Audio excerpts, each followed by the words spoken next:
Could be Friday afternoon, could be Friday morning, could be early Saturday. But what's going on? What's going on? So, how y'all doing? How y'all doing? How you doing? Good to have you up in here today. We gonna get into it. Get my stuff. I'm lining it up, so just bear with me. For all the people that are on, glad to see you. We're gonna create this poll.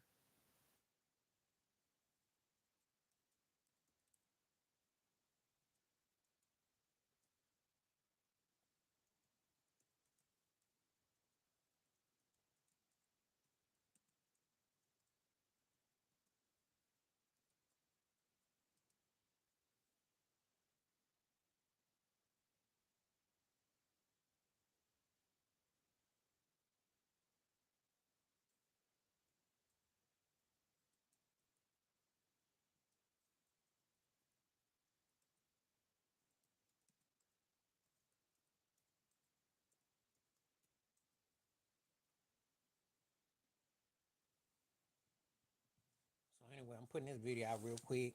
We're gonna be talking about it. As usual, there's different directions I could have gone in, but I thought I'd talk about two of the hottest stories that happened to hit this week with Tyler Perry and Fat Joe. So I think and I pretty much would touch into those two, and that's what we got. That's what we got. Let me know what you be thinking though. We are live today. Hope everybody's doing good. It is the start. The weekend's coming up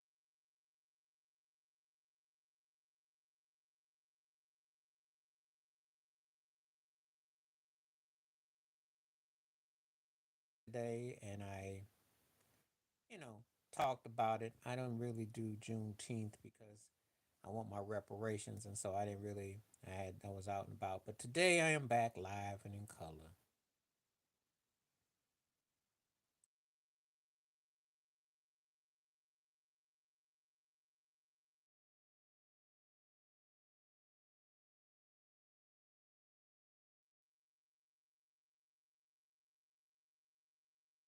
Here today, we are live today. I'm gonna try to get these things out because YouTube doesn't always tell people what's up, what's up.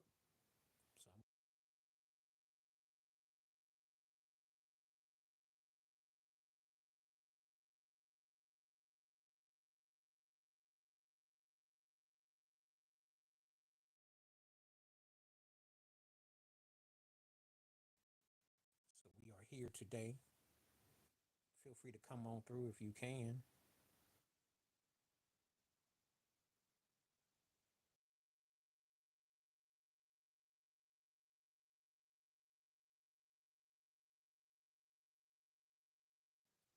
We are live today. We're gonna see if people come through today. We're gonna give it to you.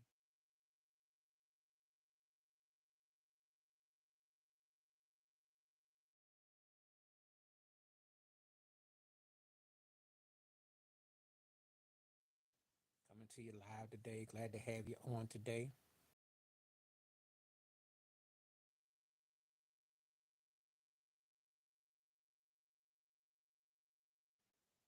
How are you doing today? Hello, how are you? How you doing? Feel free to tell me where you're coming from and who you are.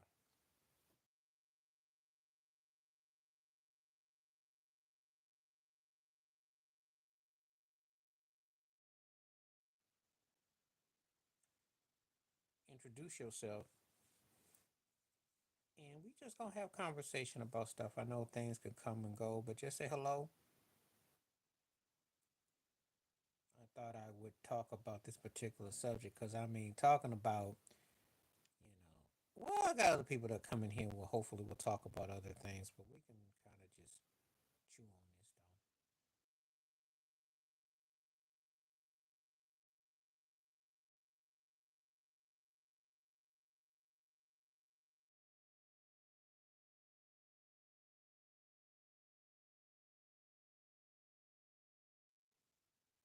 So we are here today, and we're gonna see what we got. Good to see some people gonna take the ball. I do. First of all, tell me who you are and how you are before I go into all that. We're gonna get formal. Introduce yourself. I don't do that before I get into conversations. Someone asks you how old you are. How old do you think I am? Because I don't really understand that logic.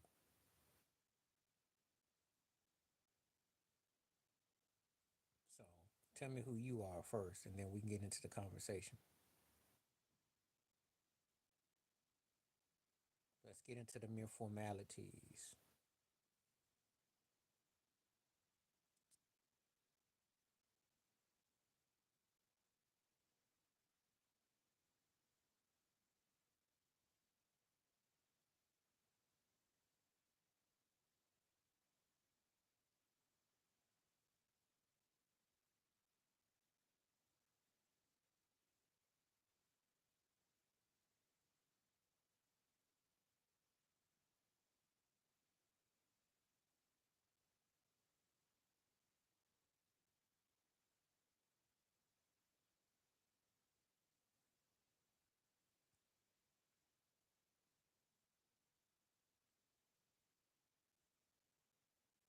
What's up? How you doing?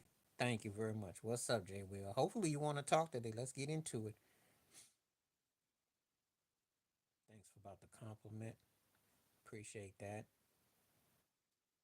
I just got on a few minutes ago. I don't know what that mean in English. So if you trolling, this ain't the place to troll.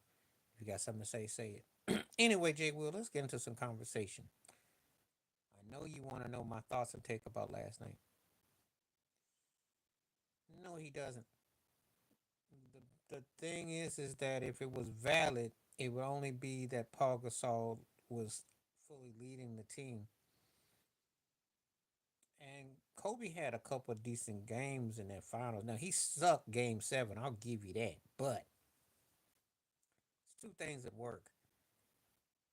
Usually they give it to the known player, and also, um,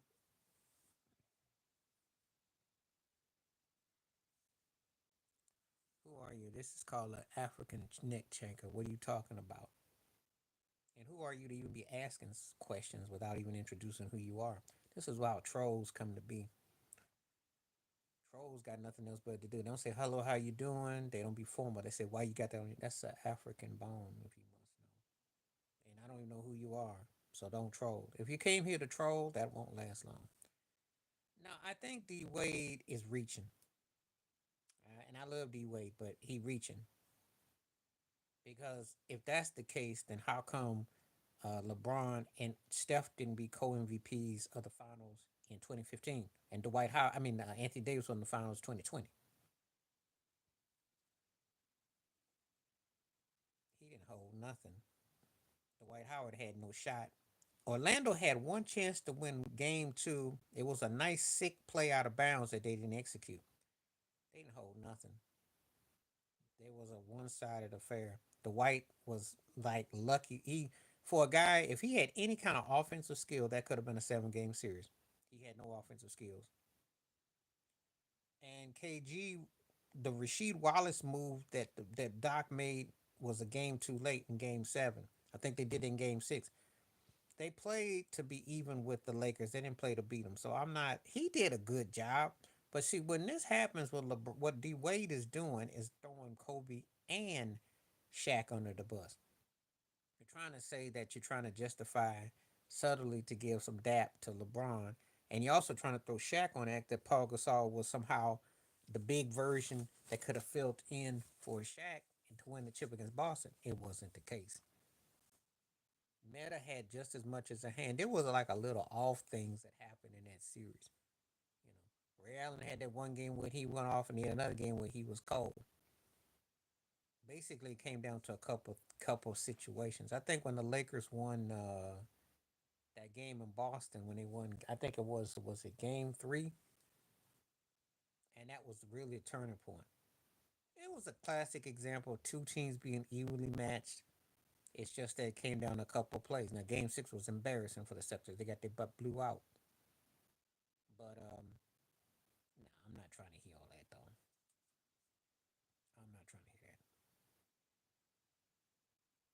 know why Dwayne Wade would bring that up. That's been what, 15 years ago.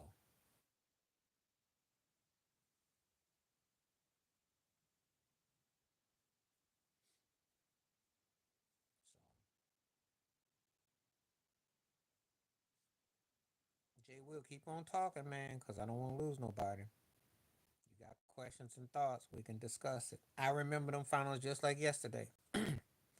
Kobe probably played his best individual performance against Orlando, if you must know. It wasn't that impressive, Paul. He did good.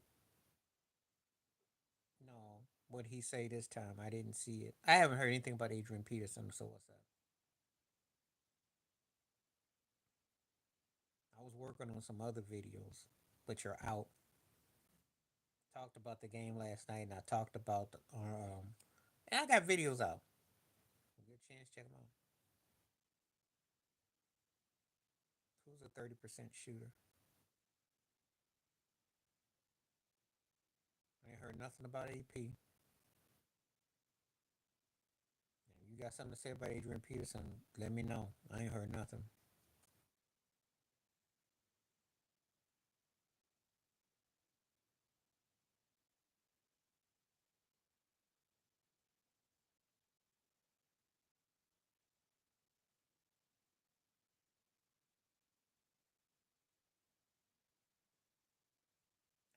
I just trying to understand what the guy's talking about. He got in play the poker tournament.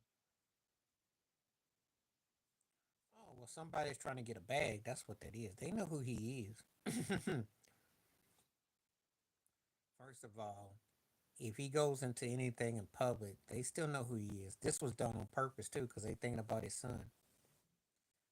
Ain't no difference. He a big black man who played football in the NFL, and they had how they ran him out the league.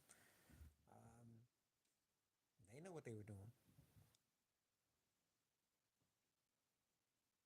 No, I didn't see it, but I'm gonna tell you something. You got to be very careful and cautious.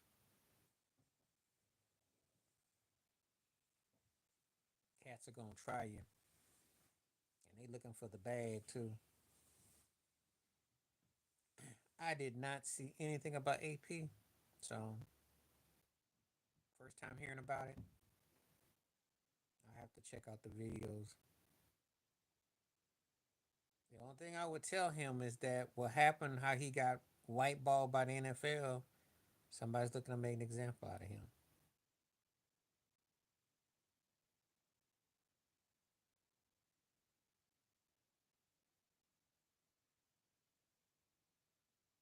And that's the only thing I could tell him.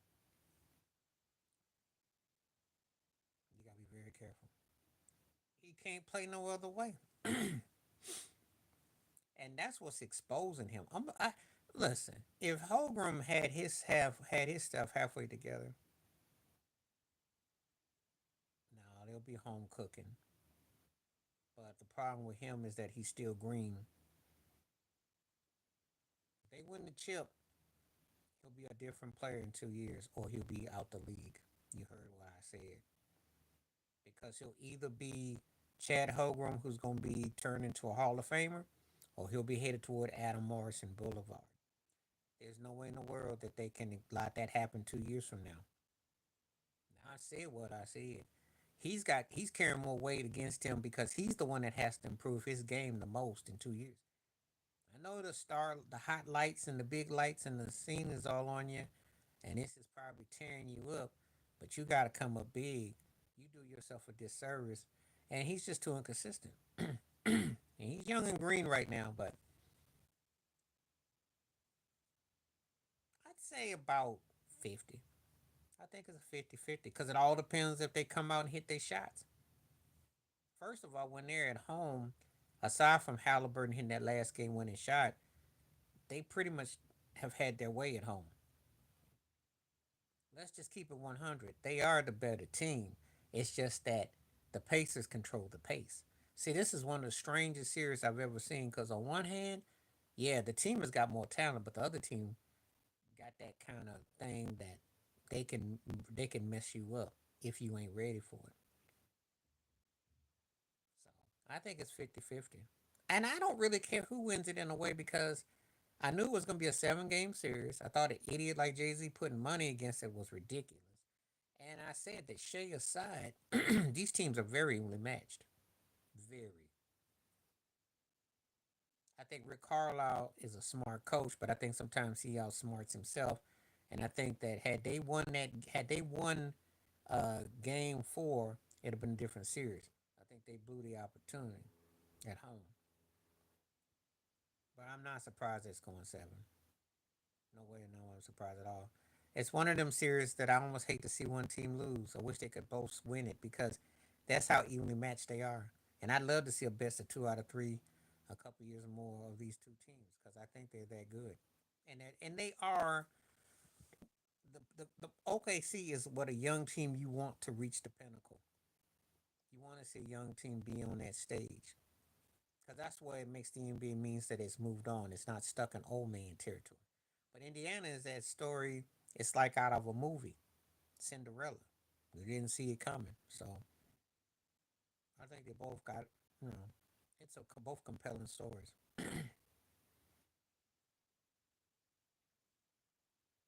No, because most of the times the teams are just not. Yeah, that's show you how long, and that shows you that Golden State was dominant. I think if I think this is the thing, the Toronto, if Clay don't get hurt, that's going seven. Yeah, well, there was a lot of factors involved with that one, so I don't really even talk about that. The bubble one was a 6 game. The Lakers kind of played around with that one.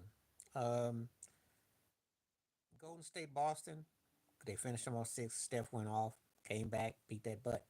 Denver with Miami really wasn't much of a battle. And last year it wasn't a battle with Boston and Dallas. So here you got two evenly matched teams. You and every what it seems like every 10 years you get one of these kind of finals. Because 20 years ago it was the Spurs and the Pistons.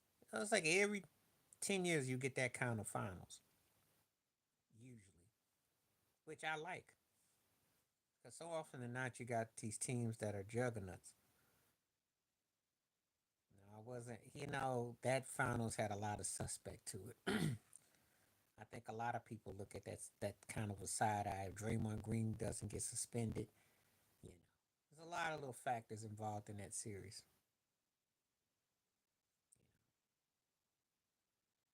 All honesty, if we're being honest, it should have been Cleveland against OKC. Because how OKC blew a 3-1 lead, I still don't know. And that's why Durant had to go. And that's one of the reasons why he is not ahead of Steph Curry all time. It's one of the reasons why he has suspicion on him. Because he did not seal the deal without. So, but that's another story, another video. Well, that was the peak of LeBron right there. That was the last of the heyday. And as time goes on, rings are hard to come by. So,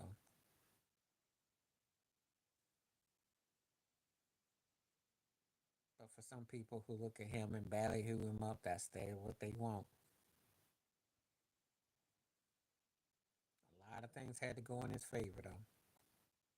He's never won without something. Last 25 years, I'm starting the Spurs.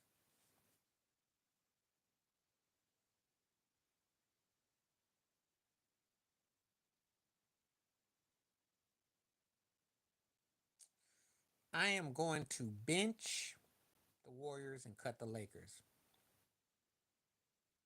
The Spurs been the class example. Now we gotta see what happens with Wimby. We're gonna find out what happens. But I mean, obviously to go from Duncan and Robinson to Parker Ginobili and to get Kawhi, win 5 chips, 6 finals appearances, and win 50 games like they did. They was like the Patriots of basketball, so I have to give them that. Golden State changed the culture. They changed the culture, so they have to be in the starting because they changed the culture. You had never seen anything quite like what they did, so you have to.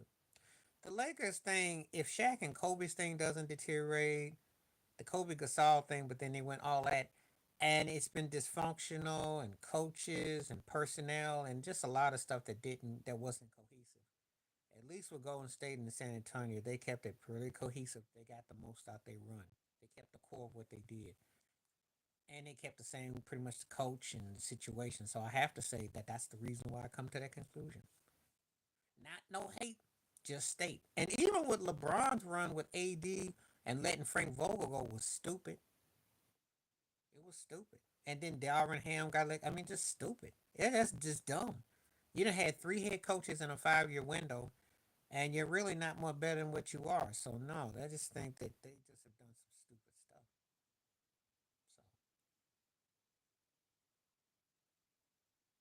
So that's how I look at it.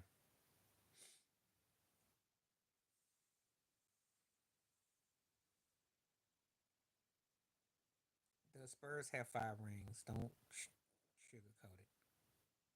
I count 99. Just like you have to count the Lakers ring in 2020. So it's I don't go by ring count. I go by common sense count. You asking me who was more, the Spurs moved me more, and Golden State changed the culture. The Lakers thing was with Shaq, Kobe, was more in a window of a decade, which was highly impressive. But then by the time they got this one with LeBron, they hadn't been relevant like that. Spurs had relevancy all the way to what, 2014, 2015. Actually, the 28 to Kawhi got hit in the leg with Golden State. So they were relevant for a lot longer. When Phil Jackson got ran out, you had Dan Tony, Mike Brown, Luke Walton. You didn't had about what about it? Vogel.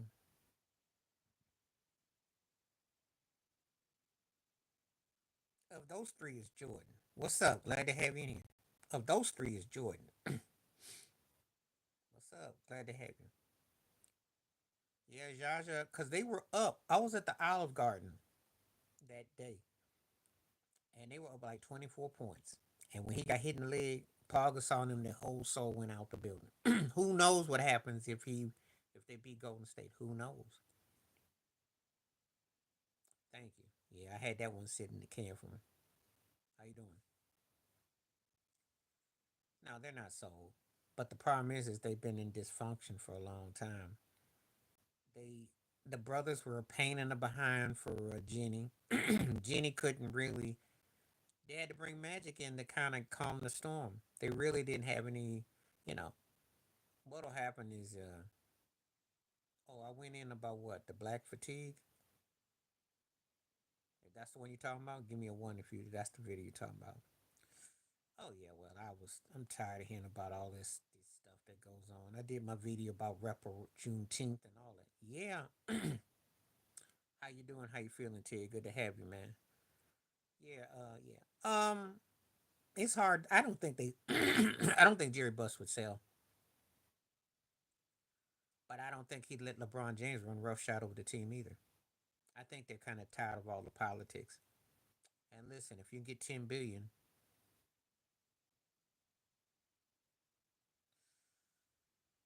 five because they were able to land LeBron and get a ring and make some noise. They still was able to attract some people, but Jenny Buss will never get a pass from me. I don't give them a five because they won. That's what they care about. They did season tournament. They did bring a big name back. They brought two big names back, now three. So from that standpoint, they kept that and they kept. But the Jerry West aspect, I have to give him a -1. He said he wished he never even rocked the purple and go before he. And they only had his name about that big on the jersey, so you know. So if you don't include the Jerry West, well,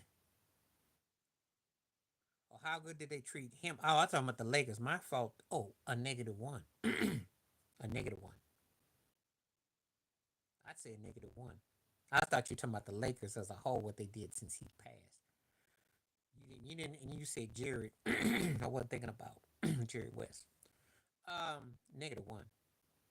Yeah, it was embarrassing. And he said he wished he never rocked the purple and gold. That was one of his last words. They treat him like garbage. So -1 for his that. It's a business. But see, if you're LeBron James, this is why you should consider retiring. And you're gonna be a token owner. They get 10 billion. The Celtics for 6 billion. They don't even look at you at the table unless you come in with two. And you gotta have at least about a bill to put on the table before they even notice you. And it's again black ownership. This is the problem I have with all that stuff because it just shows you the plantation of what I've been saying. Cats boast and brag about what they got. No, for a lot of reasons. And he had to work for Donald Sterling. That's like working for Donald Trump. That's amazing how that worked, ain't it? Ain't that something? He had to work for Donald Sterling. What's up? And he knew what Sterling was about. What's happening, Tom? How you doing? Thank you. He knew what it was up. He had been telling everybody about Donald Sterling since '84 because I had all the old books and magazines, and they didn't pay him no mind. Oh, you talking about Elgin? Yeah, Elgin had that Stay Soft Roll Barry White. Mm-hmm. What's happening? How you doing? Thank you for coming through. But he was one of the baddest players ever. And if you watch the statistics of the points and what he did, great to have you, Tom. Appreciate you. You see, Elgin Bill is one of the greatest, true greats, because his records are still intact. He got a lot of records that are still intact. Remember, no 3 point line, hand checking, physicality. That man was putting up crazy numbers for a plumber. Not bad for a plumber, a gardener, milkman, surfer. So,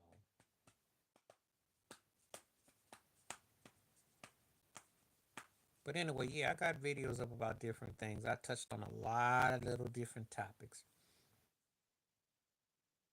And I liked Elgin. Elgin was the truth. He was the truth. Because basically, he was like a smooth version of LeBron and Carmelo if you watched his old highlights.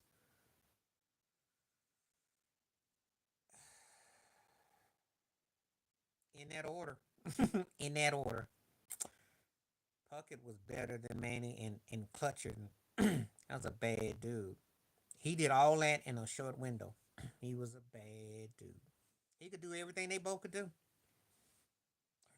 Albert, if Albert don't go to the Angels, we might even have him higher than he is as an all-time player. And Manny was great. I like Manny, but those two I gotta put ahead of him. So it's just in that order. Feel free to disagree, but Kirby, that butterball, that cat could climb walls. He could hit. He was a spark plug. Put you this about Kirby. Kirby got so much love they don't even talk about the outside stuff that went on with him because Kirby, Kirby. I did a video about that. Thanks for the donation, Jay. Will appreciate that. Appreciate that. I did a video about it. It's already out. If you check my YouTube, I did the video. It's out. I've already had some people been looking at it too.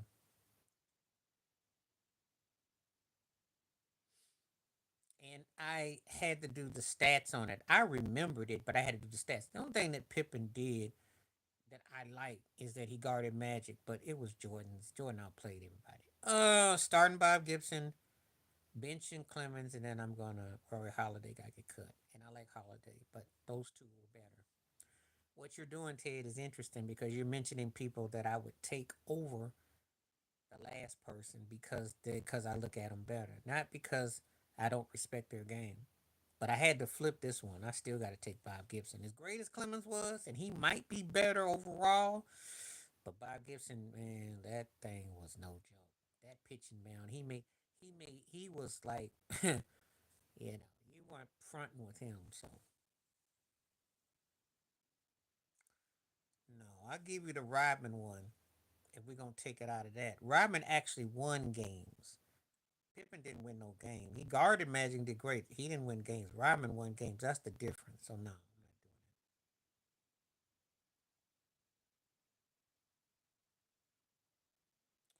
not doing and Gill ain't got nothing to say because they got to cover their own behinds.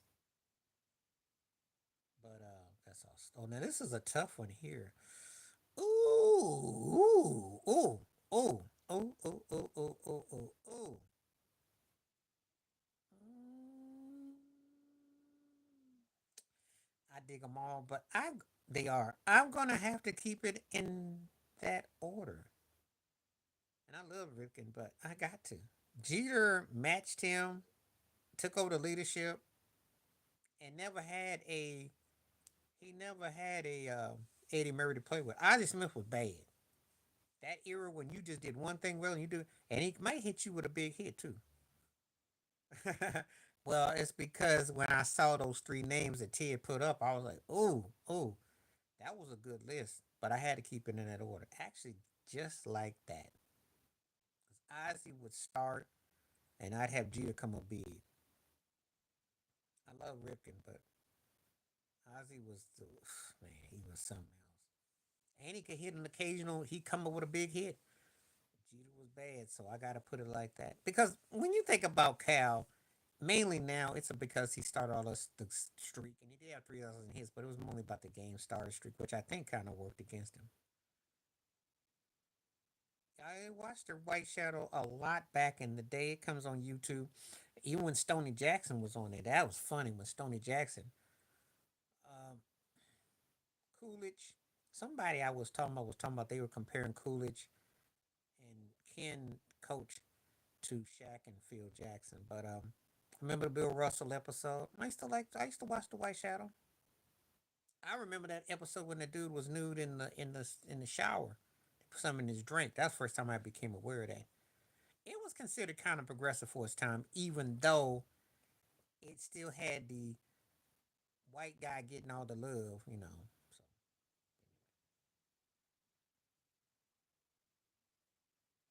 So Jeff Kent's gonna start. Utley's gonna be second, and Roland is third. I only like Roland for the postseason.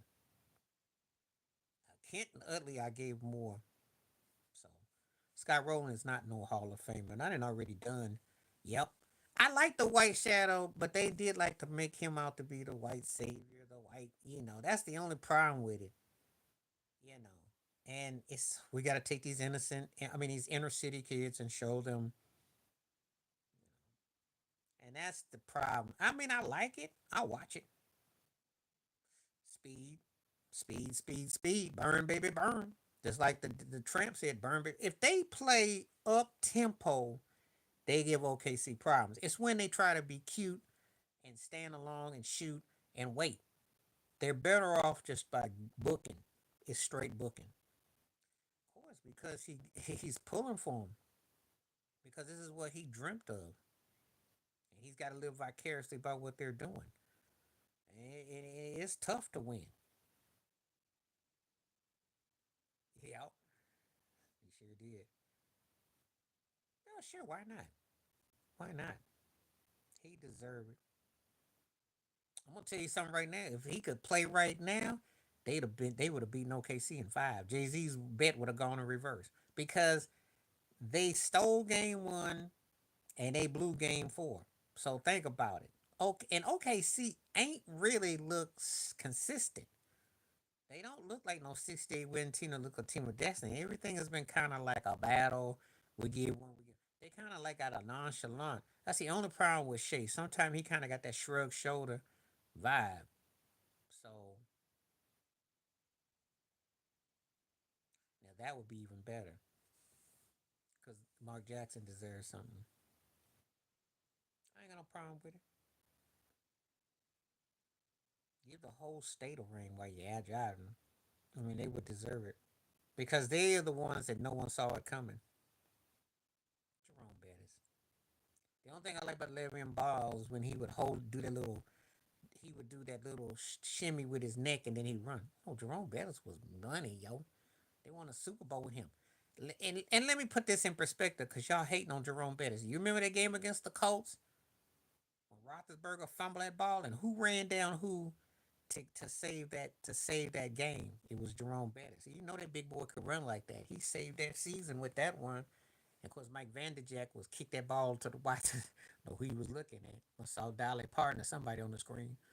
But no, Jerome. Le'Veon Bell could have been no, but once he got paid, he kind of pulled that AB thing. He was more funner to watch, but it didn't end well. It didn't end well. Where's Jerome Bettis? He's a Hall of Famer, prime time dude. I'm not big on him personally, but as you asking me in a prime, it's JB. Yeah, I had never seen a running back run like him before. That was a trip. He'd actually sit there and watch you in motion, then he would dart in. And it worked great in Pittsburgh, but then after that, it just kind of faded.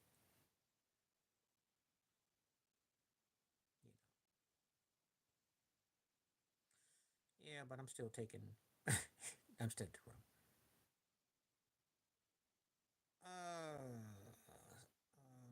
Oh God, you mentioned Joey Votto. Wow, I gotta take Stanton, Votto, and then Devers. Stanton gotta get started because he was bad, but Joey Votto bad dude, so that's a toughie out them too. So that's how I'm gonna go with that. You kind of threw me a curve with that one.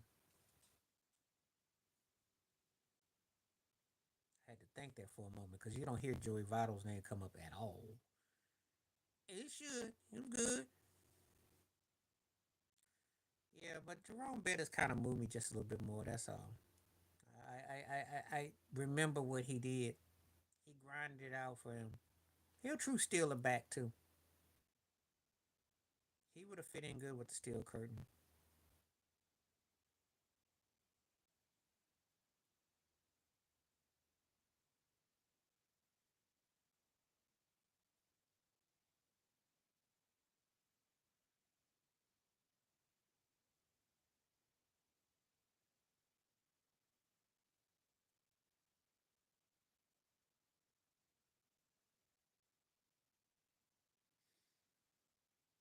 There's nothing to go into it about.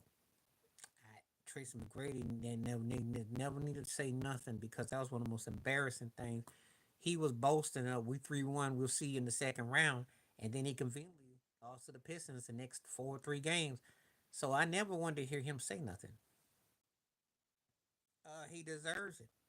That was embarrassing. You can't be a frontline talent like that and kick it out the first round. That's embarrassing. And he boasted and bragged too. No, because of those guys, Otis Anderson is going to be first of those guys. He just didn't have it in him, yo. Frank Gore got numbers and he's tough, but we don't look at Willis McGay got hurt. We'll never know what he would have been like. Edrin James. Edrin James would probably be third. Frank Gore second. Edge third.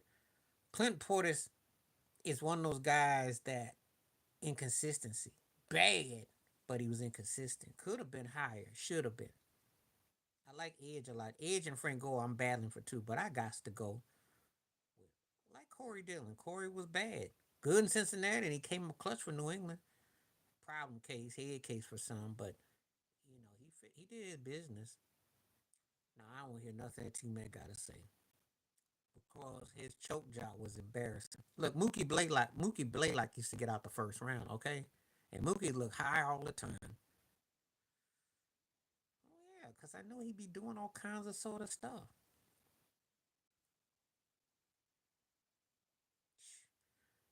Snitching all the time and always trying to act like he black. Well, now you get to see what it's like.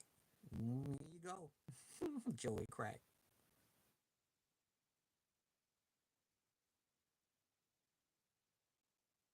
Well, the thing he did against Phoenix when he was up 3-1 and the way he pouted and lost that Phoenix series did look bad.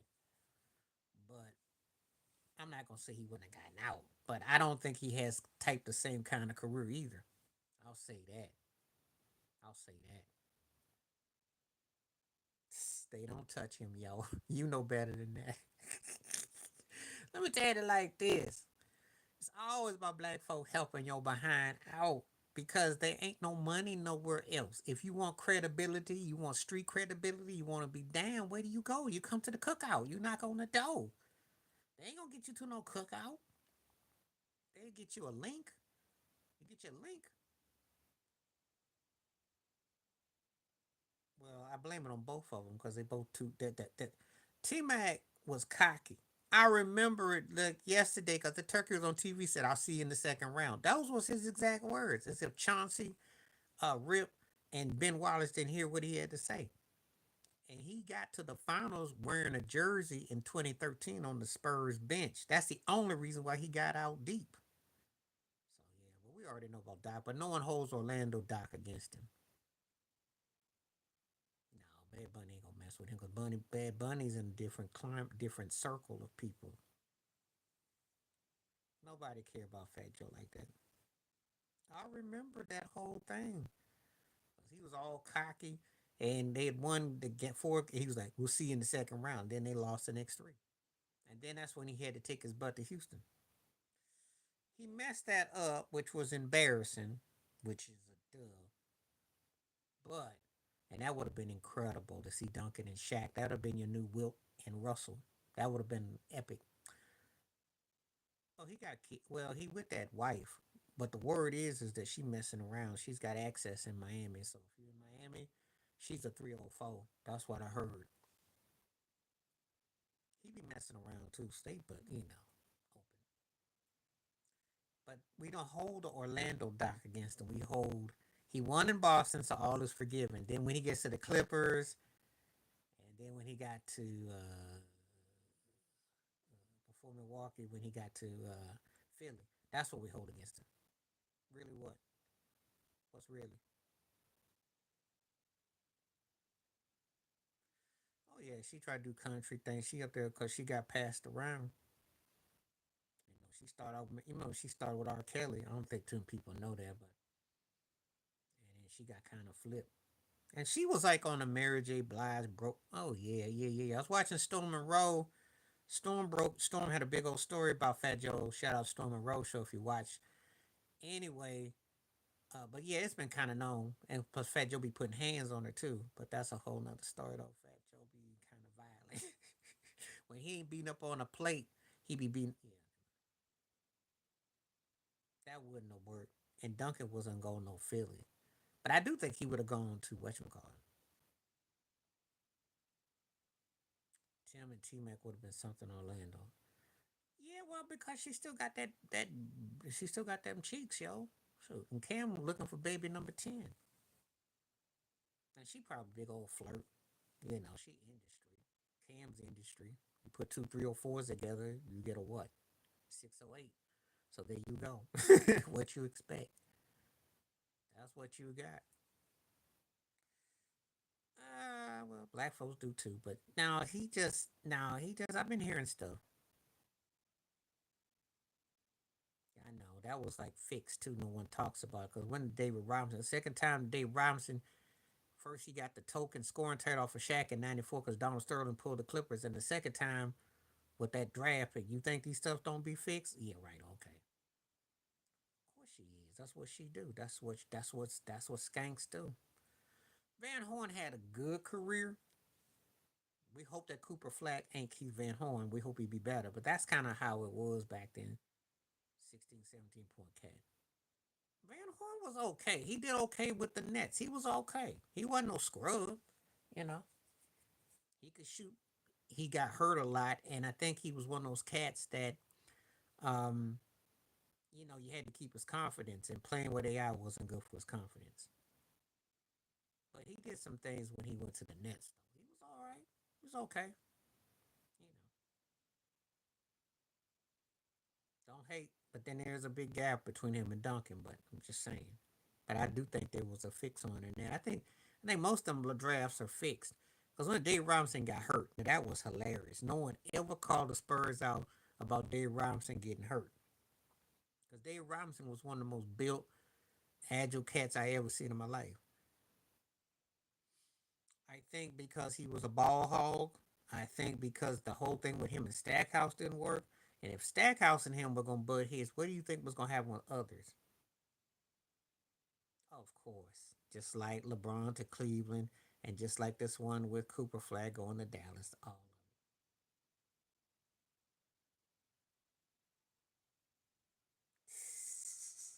it. That's like be South Beach. That'd be like South Beach. That'd be a distraction. might be one way to get the cats to come and play. Oh yeah, all stars. I mean, all them drafts ain't nothing but auctions and plantations, and they bought and paid for. Man, look, especially the NBA. Theirs is the most clown of it. At least with baseball and football, you don't know how guys are going to go when they get drafted. And sometimes a late draft pick in football, you get excited. But the NBA, that stuff is fixed, yo. That stuff is fixed.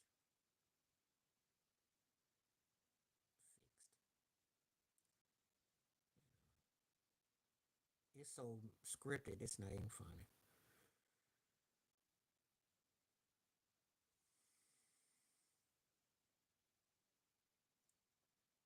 Cam Wood, I don't know about Zion.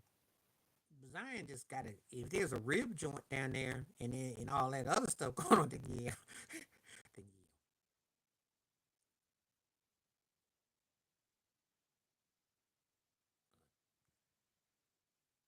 I think that Cam just be feasting. He up there trying to keep it with Nick Cannon, and you know there's gonna be something wrong with him. I saw the highlight of it, but to me, I didn't make no more of a deal of that than I did the Caitlin Clark fights because this whole thing feels scripted. And I did a video some time ago about how a lot of these fights feel like they fraudulent. There are people that have come from other players have come from the same places too, so I don't quite look at it like that.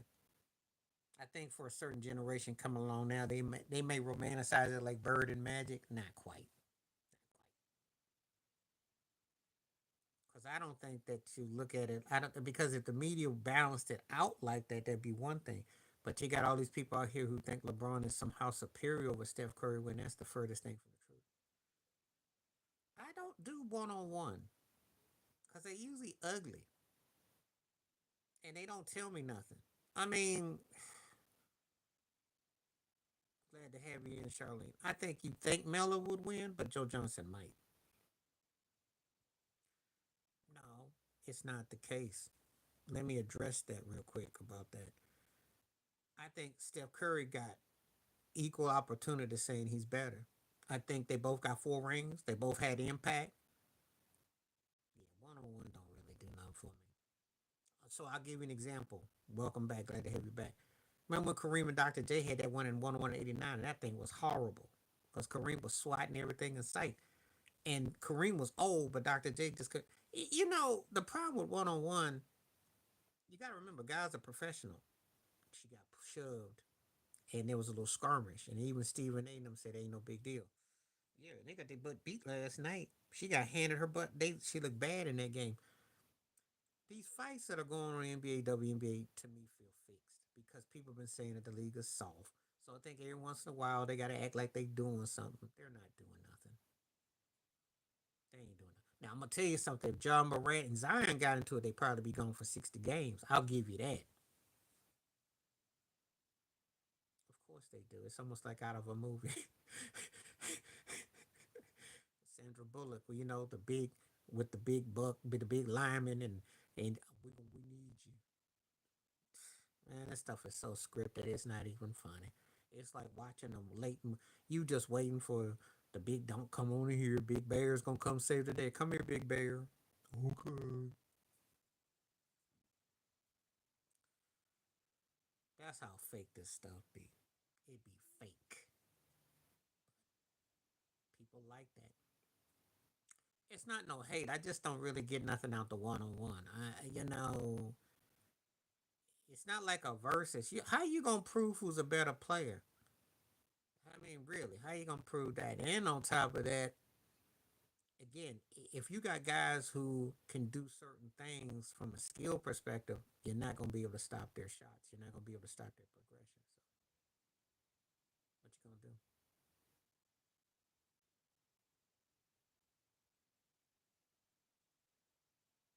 So I don't really get into it like that. That's not gonna happen with Adam Silver's league. I told you before. That's not gonna happen. They'll do the occasional tug and pull, But they're not gonna let that happen. That Charles Oakley kind of guy, that Ryman kind of guy. They tried it with Birdman Anderson, remember? It either was against LeBron or with LeBron. And how did it work? Lance Stevenson up become his team. How did that work? I guess because of different reasons. Could have been injuries, could have been personal. I don't know. I like Maya more though. I remember when she played a bit, but again, it's a lot of different reasons. What time is wear and tear on you?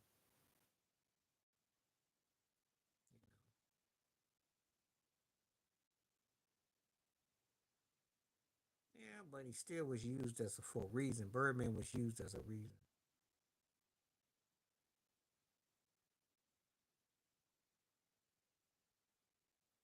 No, I'm a black man. I don't go in the haunted house. I can answer that with quickness. I don't do haunted house. Well, but how did PG3's career turn on? Birdman still got a ring. And the only guy I know who got like 35 attempts to dunk a ball in 5 minutes. But I'm just saying. But what I'm getting at is that that was what they had at that particular time. They don't have those, because even the so-called enforcers got to shoot threes. He was kind of, well, he got in trouble with breaking and entering that whole thing, but that charge got dropped. He had some mental issues, and he was one of those cats that tried to holler. And he got into with Pete Carroll about that whole call, because I remember that game against the Rams. He ran him up on the sidelines, talking about when he was going to on the goal line, and he said hand the ball off, and so he was very outspoken. He said some stuff, you know. He said some stuff. That's why he got the job with Skip to kind of tone it down. But common sense is haunted house. Brother ain't going nowhere near it. I barely want to watch it on the TV screen, let alone be near it. Let's just keep it like that, because he thought he got bought and paid off. And he also knew that they disrespected him because they thought he was a clown, but they understood because for personal pressure, don't hand the ball to Marshawn. That's how much the see white guy got a chance to do the right thing. He gonna get paid either way, but he has to do something because the disdain for you is such. That should tell you everything you needed to know. That was the dumbest play I ever seen in a professional level at that level ever. That's why I said I wouldn't even go where near that. Burn a house down and rebuild it, and we might could talk. Ain't nobody gonna get up in there. Mm-hmm. I remember when I was a kid, I used to go to some old houses in Virginia, and I swore I saw eyeballs rolling, and I ran out the house. I tell myself I ain't going back in that house. I kid you not. It had that old timey smell, that old timey feel. I don't go in there.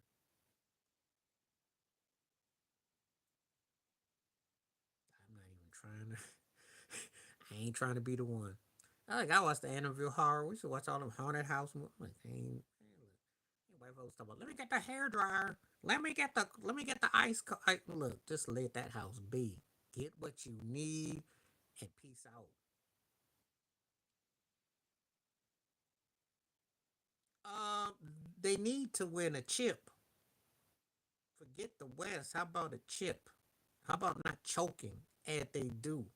How come? How long are we gonna keep getting Kyle Shannon shenanigans when you don't win at all? I was in Memphis too. I did some touring around there, and them places do feel kind. There's a certain air. Went to the Dr. King where he was up at Lamar Manor, where he was, unalived up there.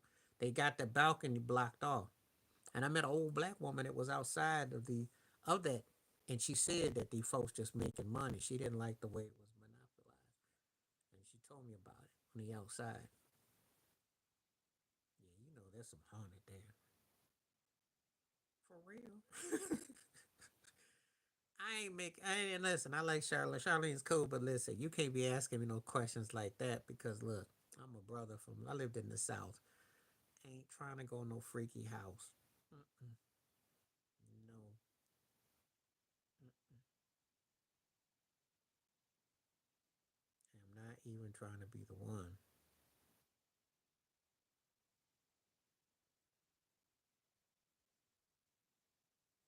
Let that thing be. Let that thing be. Don't even act like you trying to even know. First time you hear some woo or you see some eyeballs on a picture or something, just keep it moving.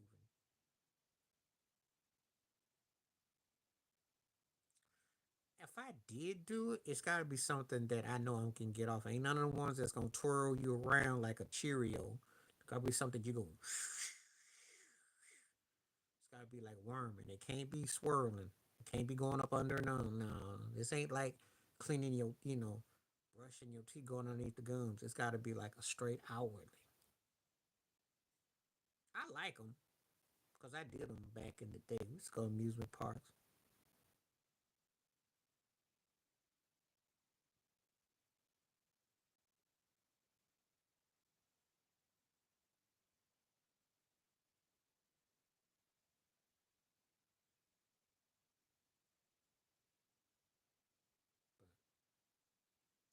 But now there's different connotations though.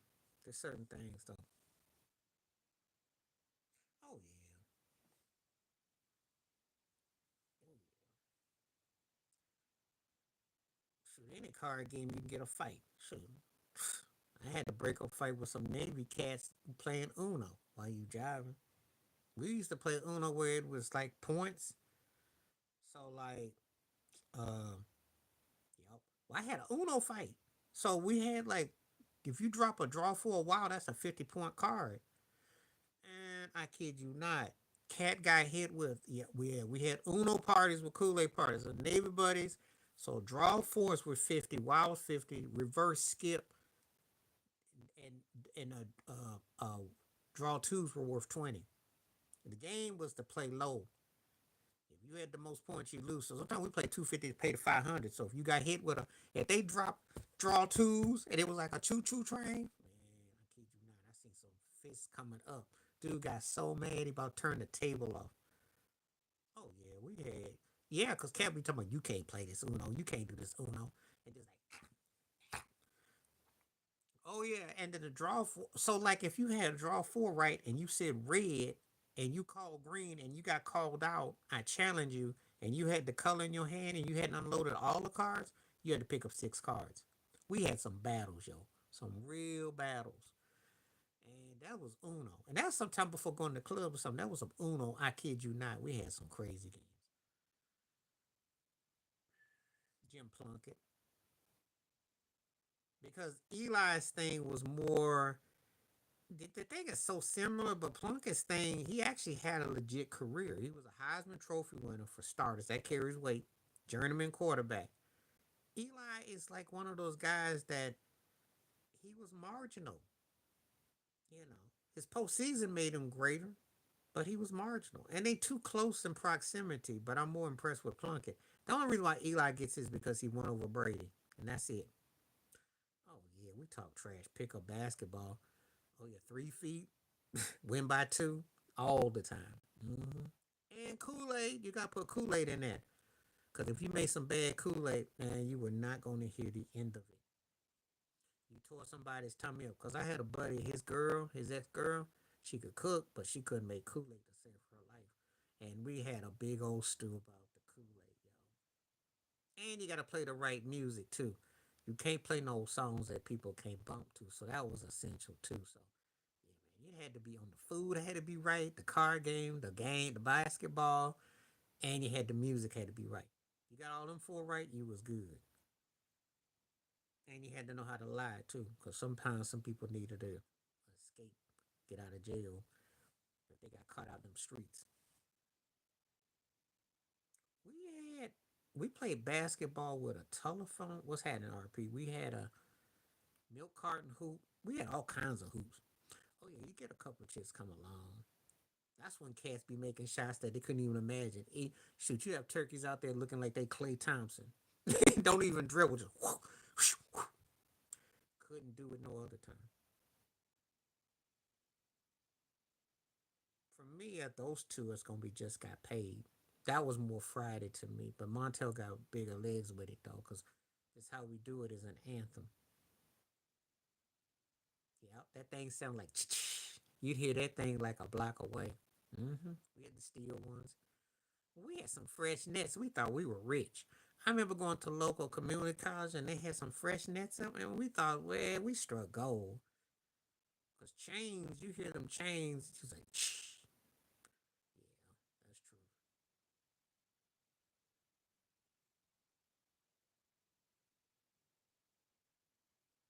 Not really. Not really. I mean, because they haven't gotten double rims. That's right. Sometimes you had to shoot that thing a certain way. Because Shade caught hate for being MVP. They really only like certain people make a big deal about it. I wouldn't look at it as the biggest one. I no, I don't. I don't. I don't. They haven't looked that great in the postseason. Because aside from Memphis, they had a 6 game series with Minnesota, 7 game series with Denver. They have another 7 game series. How are they debacle when they have uh struggled? They're not a dominant team. And Shea is not universally loved. So how is that a debacle? Why not just give it up and say the Pacers are the most refreshing story? That's what I'd say. I say be more about Indiana winning. Yeah, OKC's to lose, but you're acting like this was some kind of upset that Indiana ain't matched up. And once you take Shea off the mix, they are evenly matched teams. I ain't never seen nobody fight over no draws. Uh, mm, Only if they didn't get the ones that they wanted for the holidays, but I haven't seen anybody fight over none.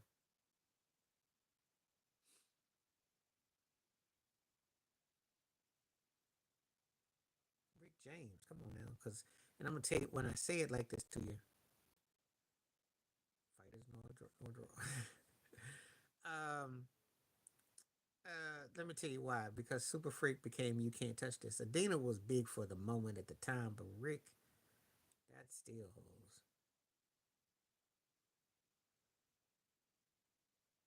The blunder would be the Heat because they were so cocky. Okay, okay. Oh, okay, okay, okay. I didn't know what you. Okay, I'm glad you clarified that. Oh, okay, okay, okay, okay. All right, thank you for clarifying. Only in the middle weights. When we talk Sugar Ray Hagler and Hearns, yes, yes, yes. No, because he don't really play nothing. He just pretty much plays himself. The Heat would be the biggest blunder because they were so cocky and how they went with Dirk. There is no Dirk on Indiana, so the arrogance. I don't look at OKC as an arrogant team. I think they're young and green, and I think again, Shea is the upside. The other guys are coming, but no, I didn't say that. Only in middleweight fights did I see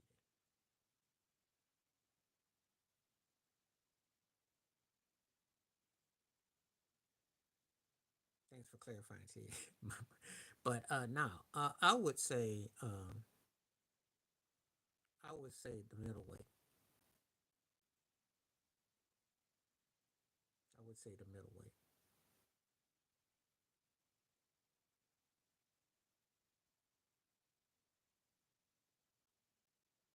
I'd say the middleweight. I did see some chicks one time though fight over some what was it? Some skinny jeans or something that went down. It was funny though. That was funny.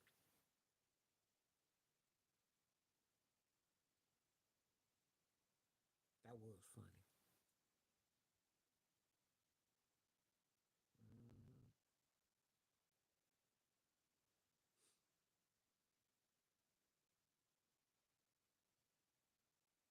Well, the only reason why they live on the other side is because you can't do that and you black, and also because they tend to run their mouth. But when you black and you go into the west spot, you definitely Now I don't think 50's underrated as no actor. He just kind of what he is. Canelo, it might be. It might be. I'm not gonna argue with you on that.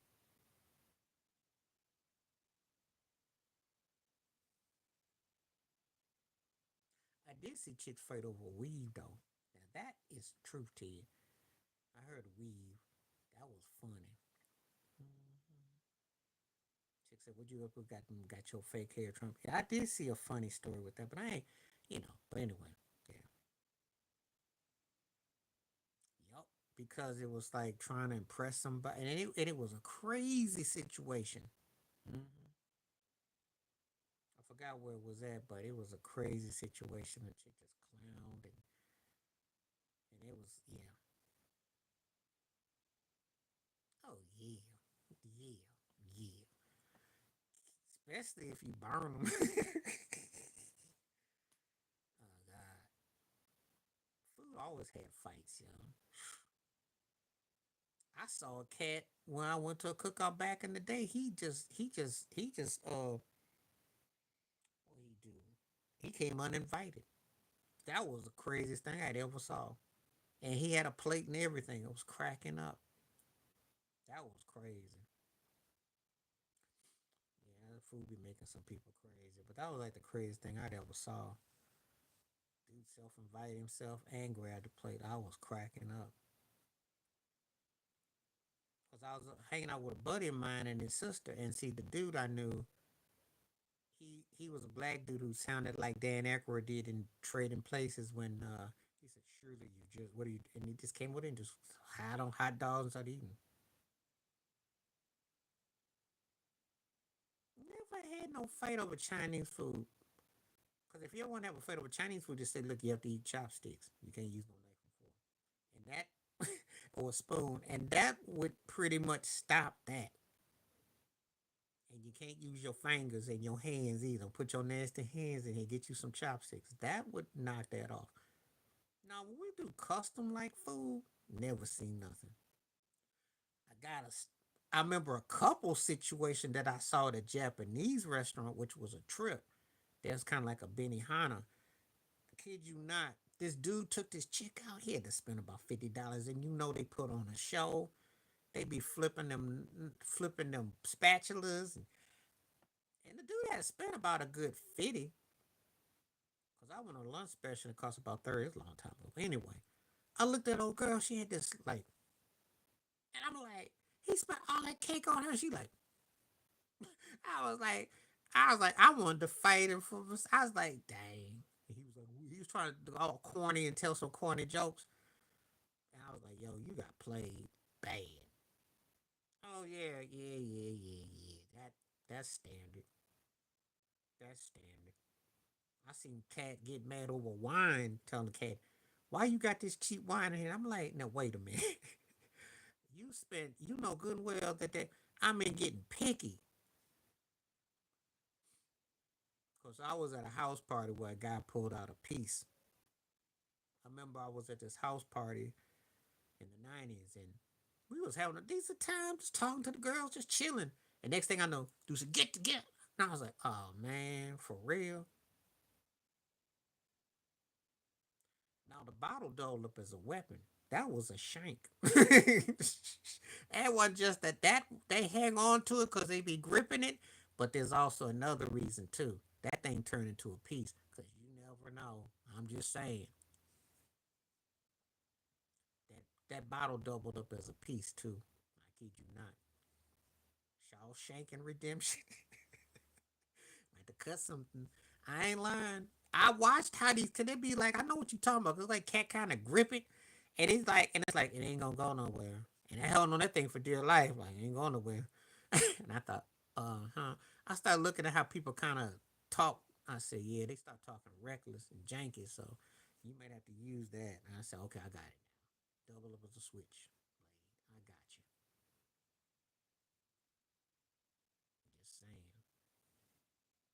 We had some crazy times though. I saw some crazy stuff. But that cat who jumped that picnic, that was bold. And only cause them people were black and bougie, that didn't turn out to more what could have been worse. Cause dude was just eating hot dogs and grinning, and the guy, black dude looked at me like I didn't invite.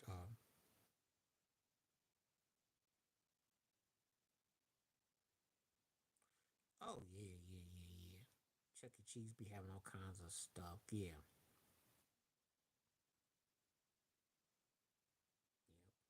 Because they be looking at somebody else's baby girl's hair and be talking trash. It already is gambling seven. You missed the game last night. Pacers won. It's going back to OKC. Game seven, Sunday. Which I'm not surprised. I figured it was going to be a 7 game series. I called it. Only Jay Z was stupid enough to put a million on it and think that, like, you got to be crazy. This got 7 games written all over it.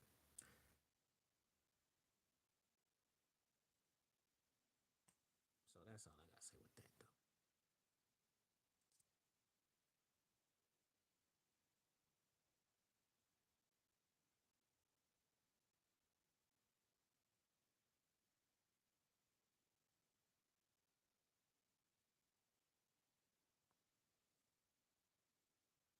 Yeah, Jay Z put a million that the OKC was gonna win in five. So that didn't turn out too good. No, no, not no bad, not NBA. College though, college I did. College was intense, but not NBA. No, believe it or not, no, no. Football, yes, sir. No for baseball, but football, yes. Football bring out people crazy. Oh yeah, cause I would think it was UNC. It was a college thing. That was college. Never nothing with the NBA. I don't know. Oh yeah, man, football is intense, yo. Are you kidding me? Especially when you got to deal with Cowboy fans. Where's Jay Will at? Where's Jay Will when you need him up in here? And Cowboy fans talk crazy smack. Cause I'm look, yeah, yeah. I think it was them Florida, Miami, back them Hurricane or USC. Somebody one that was talking some smack, and yeah, dude about ready to get off on them. I was trying to brag about that. That's what it was. It was either Hurricanes or the Trojans. That was something I remember that. Yeah, only in the immediate, but not. I had a buddy of mine. We watched the game together because he was Ohio State and I was Michigan. We was cold. They talk trash. College football trash talking is a way better than NFL trash talking. I kid you not. Don't ask me why, but it just is a lot more funner. Barely, if they do barely. If Cincinnati, if Joe Burrow don't be pulling that Luka Doncic eating them cheeseburgers and he comes in shape and Lamar Jackson mad, Pittsburgh ain't got a chance. Oh yeah, cause college football got rivals that's intense. Yo. It really gets deep. Pro football, it's to an extent, but it's not the same. You just got a lot of drunks who be at pro football games. But you college football, they'll talk trash about your memories. NFL, mm, it's like everybody bands up against the same team. That's what happened. NFL is like the popular girl. It's like the cheerleader. That's what ends up happening because you saw what happened with the Super Bowl. Everybody stacked up against Kansas City was pulling for Philadelphia. Even people that couldn't stand Philly was pulling because they hated Kansas City. You don't see that mess in college football. You don't see that mess. That shows you how it is. Oh yeah. Especially if you're in Nebraska or you go on them old. Oh yeah. Oh yeah. Texas had to hurt their heart though when Vince Young was a quarterback because they had to root for him. And they haven't had a better. They've had others cat since, but that performance he put on SC, that might have been the best college football game I ever seen. He shut that place down. That's why that dude got into a fight with him, remember? And I'm like, who gonna be fighting Vince Young, especially when you understood what he meant for college football in Texas? That was stupid. No, nope. No Michelle Beatles in my life. Sorry. Nobody was ever that bold. They were aware of the company they were around. Now, I'll say this: when EJ Manuel was the Bills quarterback, I had one white dude I know kind of said looked at him, but no, nah, I ain't gonna say no about that. Looked at him strange. That's what society teaches them to do, Charlene. They taught that all the way around. And not what Tupac said, the hate you gave, but the thugs and the thuggery. That's what they like, the bad boys. That's what they like. That's what they get pushed because a nice guy gets treated like he's soft and gets played like a yo-yo. So until they get tired of getting beat up on and they get broke and their cat then ran up their phone bill and ran up their credit score, then that's when they get hit. When they're about 35, 40, then they get wake up. Takes a while. Be hard headed, and then that thug life just ain't that much fun. You got a sore behind and sore hard feelings, and he's everywhere playing, and so that's what's up. So yeah, oh, I knew quite a few chicks that went through that road, and it didn't end well. Thank you so much, Lansky's World. Appreciate you coming through. I'm doing good, having a good day. Sun is out. We're in the late spring. Summer is officially starting this weekend. So I'm feeling good. Thank you for coming through. Appreciate you. I knew as a kid I couldn't. Now, well, we had enough wrestling to watch because I live. Remember I was watching Ric Flair and all them in the South, so I had plenty of wrestling to watch. I didn't have to sneak nothing to watch. If I was into that WWF mess, that Vince McMahon stuff, I would, but no, that wasn't no thing. And I wasn't that enamored with it no way to want to watch it no way because I didn't really like they wrestling. I like what the wrestling we had. We had Lex Luger, we had the Four Horsemen, so I didn't have to go watch that. And we had Booker. I ended up watching Booker T about what 15, 20 years ago. I caught enough. I caught enough. I was never that obsessed with it to want the pay per view. Cause we had like the kind of tape list we got to love them. We used to think we were them. We had this one cat.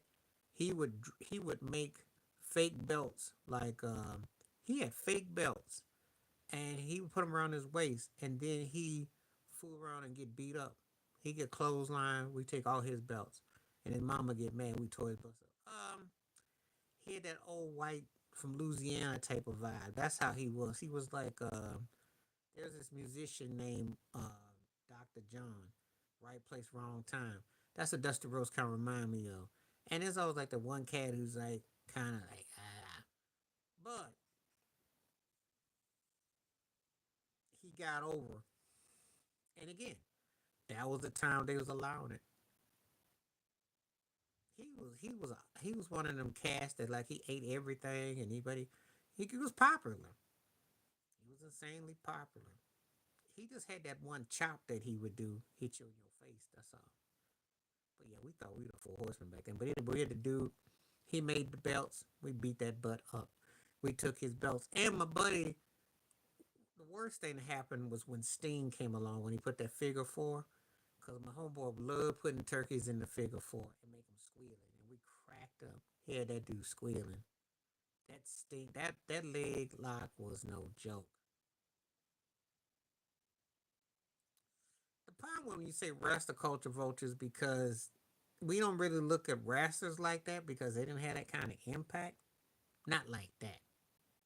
Dusty Rose was kind of like, unless you was a diehard wrestling fan, but it wasn't like if Hogan had a done it or, oh heck yeah, because I heard from me watching that dude crumble up. That dude was screaming, and my homeboy, man, he was wrong for that. But when Sting came up with that thing, he thought Sting was like his hero. But that's the only move Sting really had. So if you could hit Sting with a chop, you get out of that mess. But how you doing? How you doing? Thank you for coming through. Please hit them likes if y'all coming through and tell me where you're coming from. And by all means, uh, feel free to chime in. Oh yeah, there was some different ones. Now, I had this dude who could put people in the sleeper. That one was hilarious. I seen a dude fall asleep. That one was hilarious. I seen cats just take a nap. Straight up. Um, I gotta say OKC only because they're home, but hey, look, if the Pacers win, I ain't mad. But you gotta think OKC because they're at home, but I ain't mad. So, of course I do. But society pushes they push that bad boy forever. I've been watching too many movies. Nope, nope. Why would you say a thing like that? You don't even know me.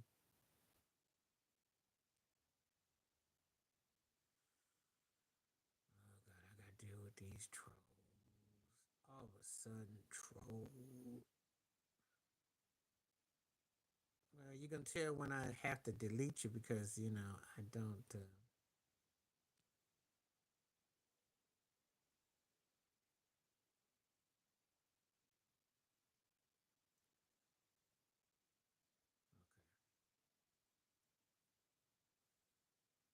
I don't want to be dealing with no trolls, and the turkeys act like they can't tell I'm a dude. They got to go. I'm like, what the heck is going on? Yes, they do love. They do love roughnecks and all that because the society pushes the agenda. They teach you that straight dudes is tough. For me, it's Tony Dorsett because he never had a Moose Johnson to block from. He had Robert Newsom. I'm Tony Dorsett all the way. After O.J. Simpson, the smoothest running back I ever saw running down the sides. And he'd won a Super Bowl his rookie year. The Heisman Trophy came out. He got stuck with Danny White. He didn't get the best of the Cowboys, and he was bad. And he got held back because they didn't push the run on him, but he was bad. He will always be my favorite Cowboys running back. Emmett's tough. Emmett was a bull, but I like Tony Dorsett more. I'm sorry. I like cats that got moves and all that. Emmett was tough and all that, but if you gave Tony Dorsett that offensive line that Emmett had, he'd have had a 2,000 plus yard season easily. And he probably would have been close to 16, 17,000 yards himself because he was bad. That doesn't mean that I think of him in that context. He doesn't even make my top five backs. Neither one of them. I probably listen to Man in the Mirror more though, but neither one of them. I do like the song Purple Rain. It's a mixed thing with some Prince fans I know from back when some like us, some didn't. His vocals and his tone. I think it's very moving. But Man in the Mirror is moving too. So, but no, neither one of them touched me like that though. Neither one of them. I think when Michael did it live at the Grammys, that was about the closest that it got any movement. Because when he was singing with Andre Crouch's choir,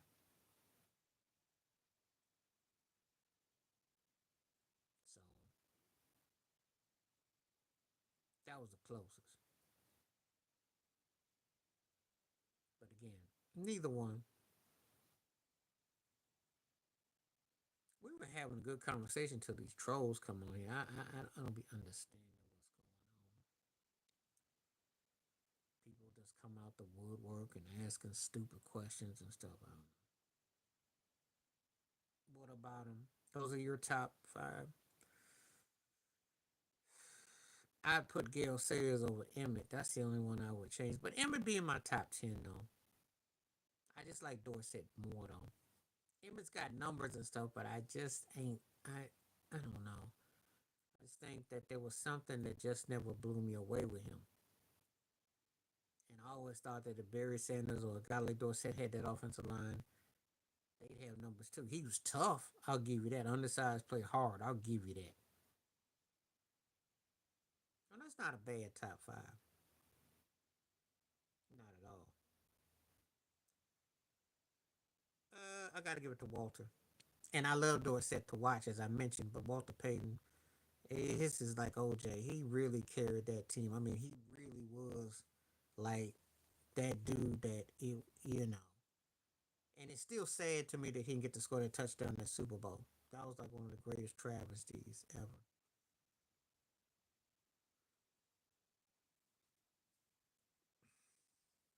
But they both to me are like top 10 though. But Peyton was just tough, man. He really carried that team. They had nothing. They had no quarterback. You know, he was he meant everything. The high stepping and everything.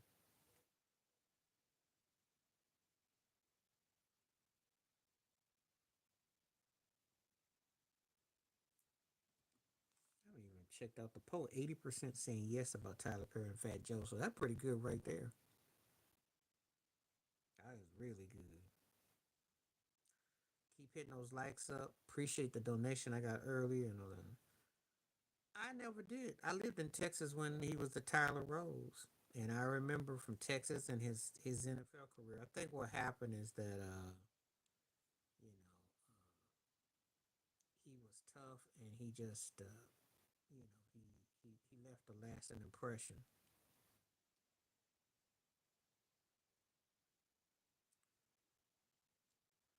Yeah, he ran very hard. He was very physical. Um, I still remember that hit against Isaiah Robinson of the LA Rams. There's an old highlight. Caught him in the end zone, knocked him out, knocked him out. So yeah, he was bad. Just injuries, and again, by the time he went to New Orleans, time. But I mean, in his peak in his prime, it's a sad now because he can't hardly walk. But in his day and time, he was one of the baddest. I mean, if you talk about a guy's window, he probably had one of the six greatest window, five or six greatest windows for NFL career ever saw. Because he was a handful. And he was tough and strong. No trolls allowed. So if you come on here trolling, you will be deleted. For me, it's Mahomes, Brady, Mahomes, and Montana. Those are my three. And Mahomes belongs in the conversation. He's been to five Super Bowl. He's 3-2. His start of his career is like the Tiger Woods, Serena Williams. Anybody you want to mention in dominance, no one's gonna come along that I see a quarterback that's going. You can either make a case for him or John Elway. All depends. All depends. Depends on how you look at it. Some might say Dan Marino. It all depends on how you look at it.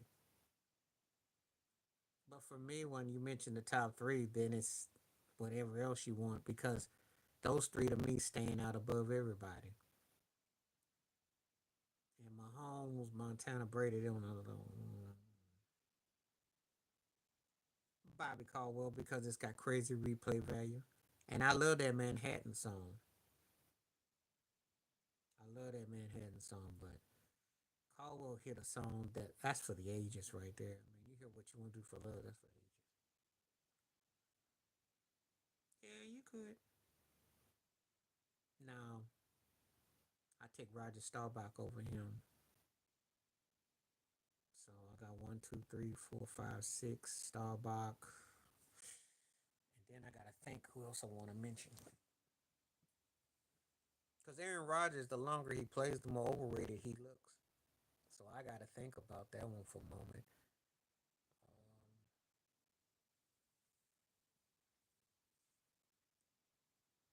I have to think. I like Kiss and Say Goodbye, but it doesn't hit like what you want to do for love. You asked me. Bobby Caldwell wrote a song that just like the Manhattan's had a great song, but he has a song that's a standard. What you want to do for love has been sampled and replayed and covered. Yeah, for me, he's the greater. He's the greatest Cowboy quarterback. I still got Staubach over him. Now I got Ben Roethlisberger over Bradshaw. So, because to me, Roethlisberger was a better quarterback. Oh, and you forget about Johnny Unitas, who you can put in the top 10. There you go. Bart Starr could be top 10. There you go. So I got those guys before Aaron Rodgers.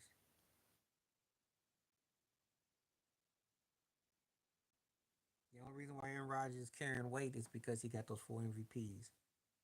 But if we go by the one Super Bowl win and the underachieving, is he better than Kurt Warner's career? Think about it. Think. Yeah, he got better numbers, but I can't put him top seven.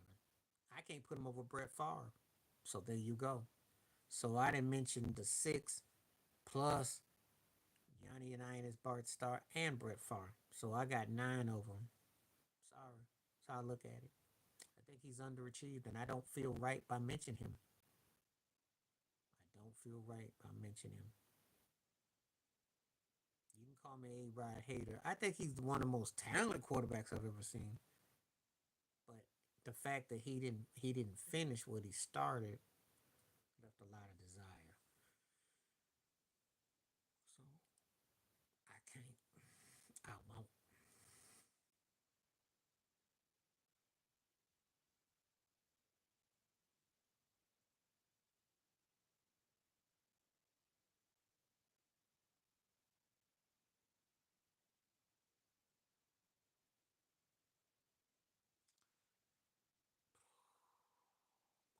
Jerry Rice, Randy Moss, Terrell Owens. That's it for me. No, T.O. better for me. I like Fitzgerald a lot, but T.O.'s Super Bowl performance for Philadelphia, not to mention he came up clutch and he had big time regular seasons. And to me, those are my three. I like Fitzgerald. I might make a case as top 10, but I can't put him with those guys. I think you asked me this before.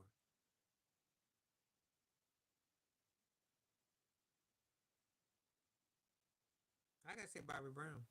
Because Prerogative had that DC Go Go thing, New Jack Swing, and it was a statement. And it really had a certain tone to it. I like my life, but Prerogative got that edge, though. He got that edge. Okay, but I'm just remembering those two. But I got to give it to Bobby on that one. If you ask me who had the better career, it's Billy Joel in a blowout. But you asking me the song, because I like my life. But, I got to be in a certain frame of mind. But where's Prerogative, that never gets old. That never gets old. Never.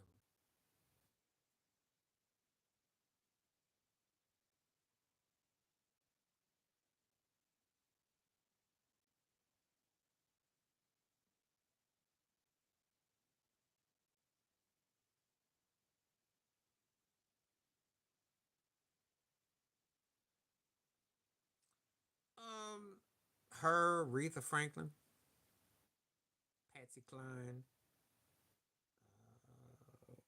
Karen Carpenter. They're like my top four. And of course, I can make a strong case for Ella Fitzgerald. So, you know, Sarah Vaughan was bad. But Whitney and Aretha on the popular tip. And I can make a strong case for Dionne Ward too. So it depends on who we going.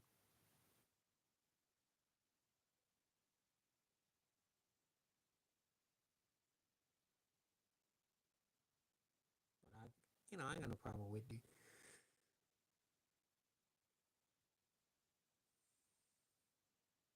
I think it's because Whitney kind of hit in that them notes. Aretha could hit notes, but like when she did her concertos, her opera, when she filled in for Pavarotti, but Whitney just kind of hit you with this. It was a different totality with Whitney. I understand. I understand. That's why they like 1 and 1A with me.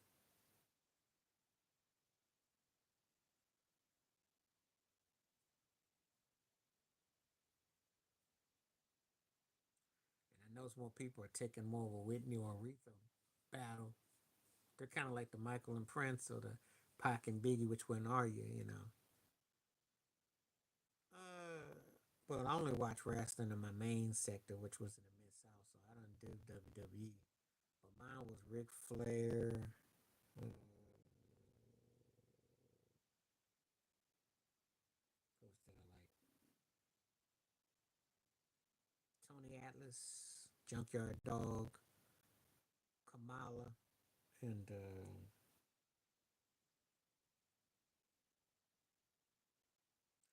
say Mike the Bigum.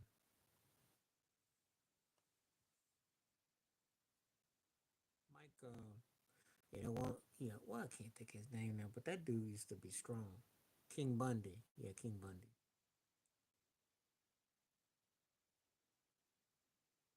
I don't like Flair out of that. Stone Cold was cool. Andre the Giant was cool when I was a kid, but I didn't keep the same Flair energy. I was never that big in Hogan, but I respect him. Stone Cold, I remember very well.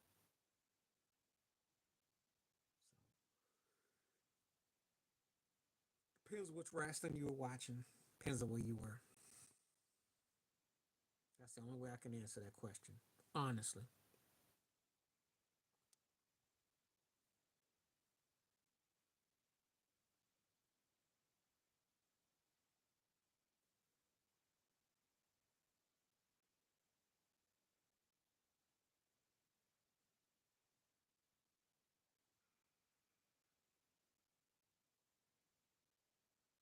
Whitney to Aretha, because Dinah and Billy are two different souls. Dinah was a stylist who had more of a flair.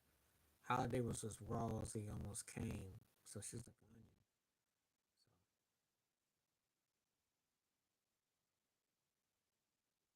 So that's what I would say in terms of talent. But that'd be a disservice to Whitney and Aretha because they hit in two different ways, though. Talented and they hit in different ways. They both work with Narada Michael Wong, but hitting them. Who can meet their icon status the most? You talking about out of Whitney and Diana, who could hit the icon status the most? It's going to be Whitney. She was bigger than Diana.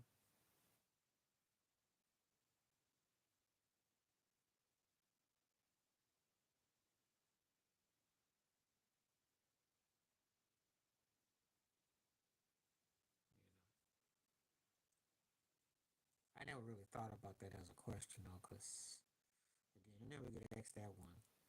But Whitney's more closer to Aretha. Diana and Billy is two different entities.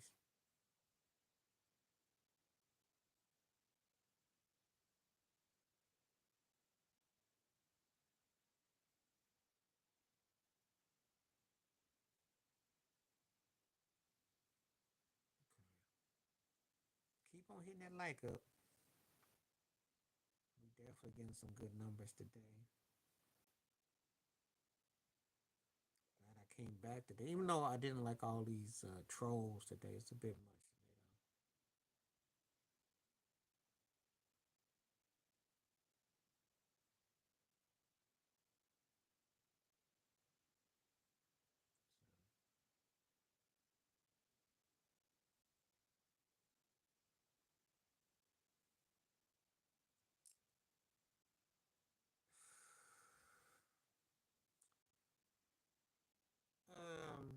For their time would be Mae West. Of all time would be Madonna.